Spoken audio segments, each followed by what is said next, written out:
Hate speech అనేది ఈ రాష్ట్రానికి అవసరం లేదు. ప్రత్యేక చట్టం ఒకవేళ వచ్చినా కూడా నష్టమేం లేదు. అది రేవంత్ రెడ్డికి దీర్ఘకాలికంగా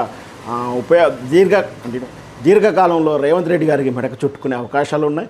ఎందుకంటే ఇంకొకటి ఉంది, ఈ చట్టం కనుక వస్తే అమలు వచ్చే లోపల్లో ఇంకా అంటే మనకు 2.5 సంవత్సరాల కాలం మాత్రమే ఉంది తెలంగాణ ఎన్నికల గురించి. రేవంత్ రెడ్డి గారిని ఖచ్చితంగా ఎన్నికల ముందు మారుస్తారు, నేర్ ముందు అని చెప్పి నేను మొదటి రోజు నుంచి చెప్తూనే ఉన్నాను. చాలా కాలం నుంచి చాలా డిబేట్లో చెప్తా ఉన్నాను.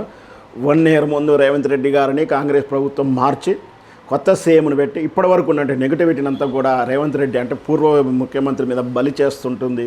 ఇది చాలా ప్రభుత్వాలు చాలా రాష్ట్రాల్లో చాలా కాలం నుంచి అమలు చేస్తున్న సూత్రమే.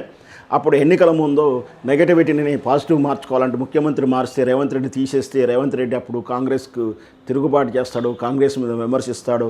అప్పుడు విమర్శిస్తే ఆ కాంగ్రెస్ ప్రభుత్వం ఈ రేవంత్ రెడ్డి మీద ఇదే చట్టాన్ని ప్రయోగించే అవకాశాలు ఉన్నాయి.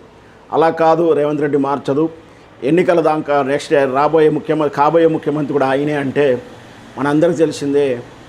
రేపు రాబోయే ఎన్నికల్లో ఇప్పుడు నుండి ప్రజా వ్యతిరేకతతోటి కాంగ్రెస్ మళ్ళీ 30 ఏళ్ల వరకు గెలవని అవకాశాలు అయితే స్పష్టంగా కనిపిస్తుంది. మునిగిపోయే పడవ మీద ఎన్నికలకు రేవంత్ రెడ్డి వెళ్తాడన్నంత అమాయకుడేం కాదు.